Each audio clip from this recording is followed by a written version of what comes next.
हिंदुस्तान का हृदय माने जाने वाले मध्य प्रदेश में बिना हृदय का या यूं कह दो कि कठोर हृदय का एक नौजवान इंदौर शहर में अपने माता पिता के साथ अकेला रहता था। जी हाँ, माता पिता के साथ होते हुए भी वो अकेला ही था। मानू के माता पिता असफल प्रेम विवाह का सचोट उदाहरण बने थे। मानू के पिता अरविंद शर्मा ने अपनी किशोरावस्था में कदम रखते ही एक एक कर वो सारे कामकाज सीख लिए जो किसी लड़के को आवारा होने के लिए पर्याप्त हो। घर से पैसे चुराना, देर रात तक बाहर रहना, नशे करना इत्यादि। मानू की माँ से उनका प्रेम संबंध भी इसी कड़ी का हिस्सा था। दोस्त हर एक काम के लिए उकसाते और वो यह साबित करने में लग जाते कि वो किसी से कम नहीं, ऐसा कुछ नहीं जो उसके बस का नहीं। मानू की माँ सीमा ने अरविंद शर्मा से विवाह का प्रस्ताव अपने घर वालों के सामने रखा तो घर वाले सदमे में आ गए। शहर के इस आवारा लड़के का पल भर का साथ भी योग्य नहीं और उनकी बेटी उसके साथ जीवन भर का साथ जा रही थी। लाख मनाने, समझाने और धमकाने के बाद भी सीमा अपने निर्णय पर अटल रही। विवाह के बाद वास्तविकता के साथ जब सीमा ने चलना शुरू किया तो हर राह पर खुद को अकेले ही पाया। अरविंद के लड़खड़ाते कदम न ही उसके साथ चल पा रहे थे, न ही खड़े हो पा रहे थे। एक दिन घर वालों की सलाह सीमा नहीं सुनी। आज घर वाले उसकी दर्द भरी दास्तां सुनने को तैयार न थे। सीमा को अपने गलत निर्णय के परिणाम को भुगतने में बेटे मानव का आना मदद रूप लगा। नन्हे बच्चे की दुनिया उसे परेशानियों से परे कर देती। जैसे जैसे मानू बड़ा हुआ वैसे वैसे वो अंतर्मुखी होता गया। बचपन से ही माता पिता के बीच होते झगड़े, अनबन, मनमुटाव, मारपीट के हर पल का वो साक्षी था। पिता की बेरोजगारी, माँ की मजबूरी और घर की गरीबी, इसके अलावा घर के भीतर और कुछ भी न था। बच्चों के लिए स्कूल की छुट्टी का घंट बड़ा शक्तिवर्धक होता है। हर बच्चा घर जाने के लिए एक दूसरे से पहले दौड़ता, लेकिन मानू को ये घंट बिल्कुल पसंद नहीं था क्योंकि उसे तो घर जाना ही पसंद न था। वो स्कूल से छूटते ही 56 दुकान आ जाता। जी हाँ, इंदौर के इस प्रसिद्ध चाट चौराहे की 56 दुकानों में से एक उसकी माँ की भी थी। कुछ खा पीकर वो माँ की मदद करता और 56 दुकानों की रौनक को निहारता। फिर 8 बजे उसे माँ के साथ घर आना ही पड़ता। जहाँ रात के अंधेरे घर से बाहर रहने के सारे विकल्प बंद कर देते थे, वहीं घर के अंदर एक नित्य क्रम सा था।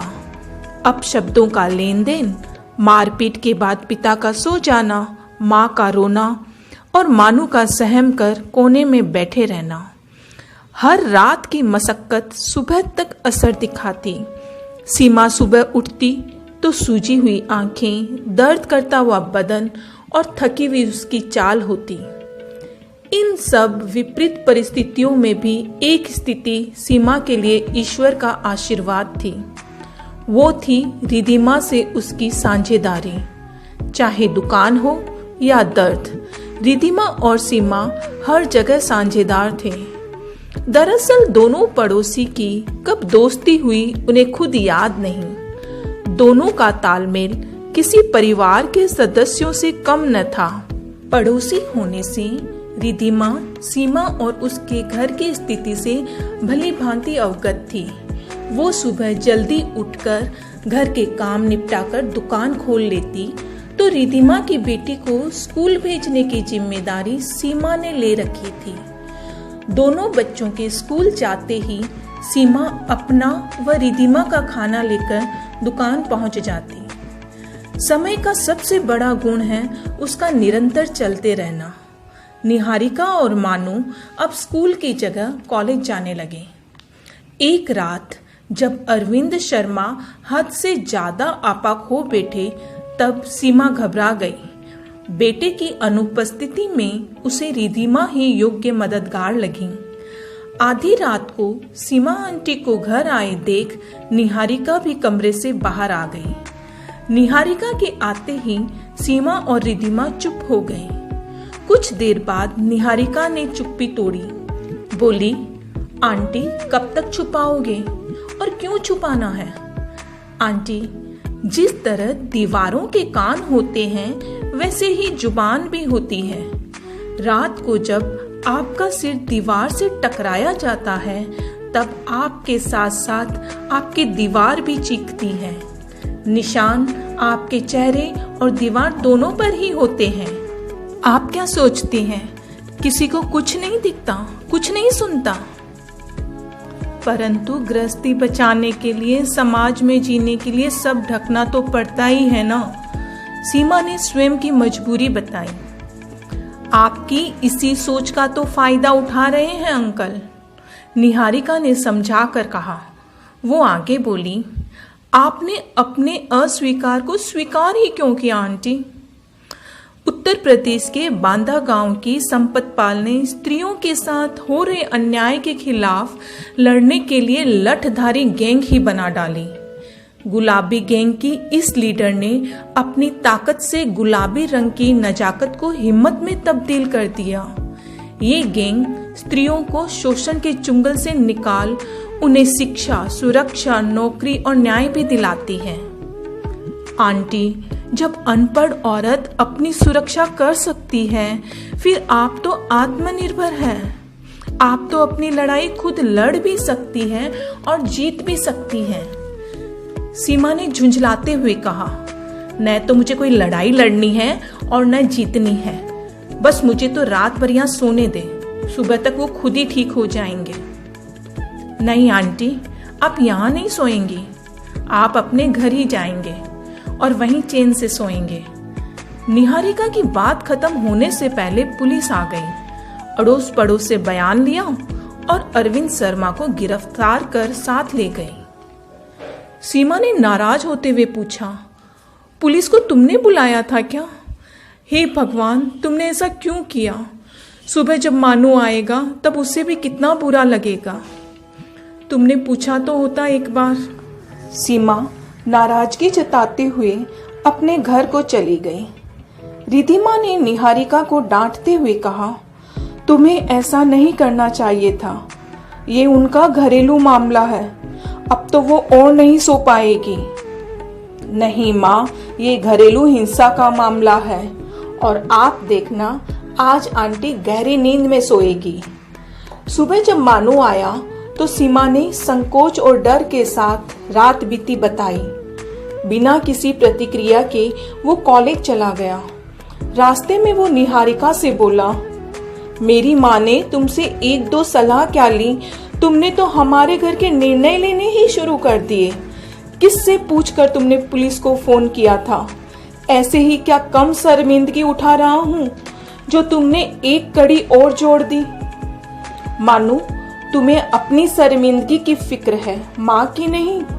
निहारिका मानू के स्वार्थ की तरफ इशारा करती हुई बोली, अंकल को सुधारने के लिए ये कदम जरूरी था, परंतु ये मेरे घर का मामला था, तुम्हें क्या जरूरत थी दखल अंदाजी करने की? मानू ने शिकायत की। मैं खुद को भी तुम्हारे घर परिवार का एक सदस्य गिनने लगी हूँ। वो आगे बोली, कभी सोचा न था कि अपने मन की बात इस तरह तुम्हारे आगे रखूंगी। मैं तुम्हें बेहद पसंद करती हूँ, प्यार करती हूँ तुमसे। अपनी माँ को प्रेम की इतनी बड़ी सजा पाते देख मानू को ये शब्द ही दगाबाज लगता था। जब भी वो ये शब्द किसी से स्वयं के लिए सुनता तो उस व्यक्ति से वो एक दूरी बना लेता। उसकी इसी मानसिकता ने आज निहारिका का भी दिल तोड़ दिया। जब उमंग और उम्मीद के साथ निहारिका ने मानू से पूछा, विल यू मैरी मी, ये सुनते ही तो मानू के चेहरे का रंग बदल गया। बड़ी बेरुखी से उसने कहा, never, I hate love marriage. इतना कहकर उसने उस पल से ही निहारिका का साथ छोड़ दिया और घर की तरफ अकेला बढ़ गया। निहारिका और मानू के कई रिश्ते जैसे पड़ोसी, सहपाठी, सहकर्मी सब एक साथ मानू ने खत्म कर दिए। निहारिका ने सारी बात अपनी माँ को बताई। रिधिमा ने सीमा से बात की। सीमा को बड़ा दुख हुआ। वो तो अपने परिवार की परिस्थिति के कारणवश कभी भी इस प्रस्ताव के बारे में ख्वाब में भी नहीं सोच सकती थी, परंतु जब निहारिका खुद ही इस रिश्ते को पसंद कर रही है तो बेटा क्यों अपने जीवन में आ रही रोशनी को ठुकरा रहा है। सीमा ने मानू से बात की। उसका हृदय नकारात्मकता और दर्द से भरा पड़ा था। प्रेम शब्द के लिए कोई स्थान रिक्त न था। वार्तालाप के अंत में सीमा ये कहकर उठ गई कि मानू, सारे प्रेम विवाह असफल नहीं होते या सारे सुसंगत विवाह सफल ही हो ये जरूरी नहीं। विवाह का सफल या निष्फल होना उम्मीदवार पर निर्भर करता है और निहारिका से बेहतर उम्मीदवार तुम्हें मिल ही नहीं सकती, ये याद रखना। दूसरे दिन ही निहारिका बिल्कुल सहज हो सुबह सीमा आंटी के साथ बैंक गई। रास्ते में सीमा ने निहारिका से कहा, तुम चाहो तो इस पत्थर को मूर्ति बना सकती हो। घर आकर निहारिका कॉलेज के लिए तैयार हो गई।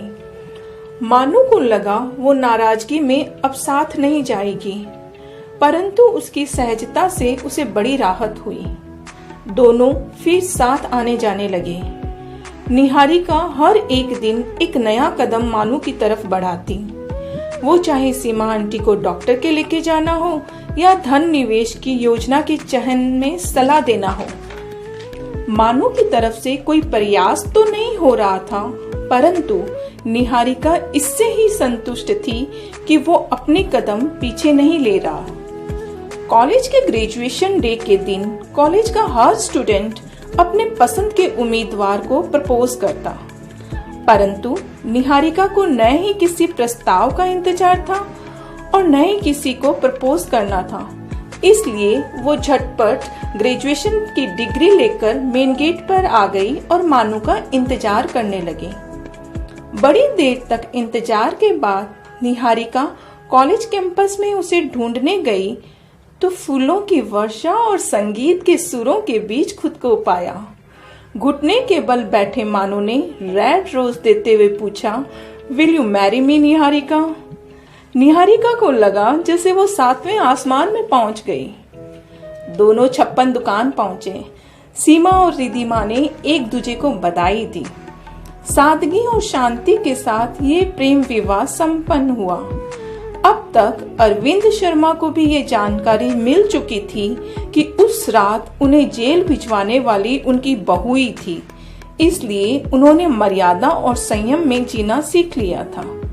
घर के भीतर मारपीट, अपशब्दों के लेन देन के अलावा भी कुछ होता है, इस बात का यकीन करना बड़ा मुश्किल था मानव शर्मा के लिए। अब वो मकान और घर के फर्क को महसूस कर रहा था। धन्यवाद।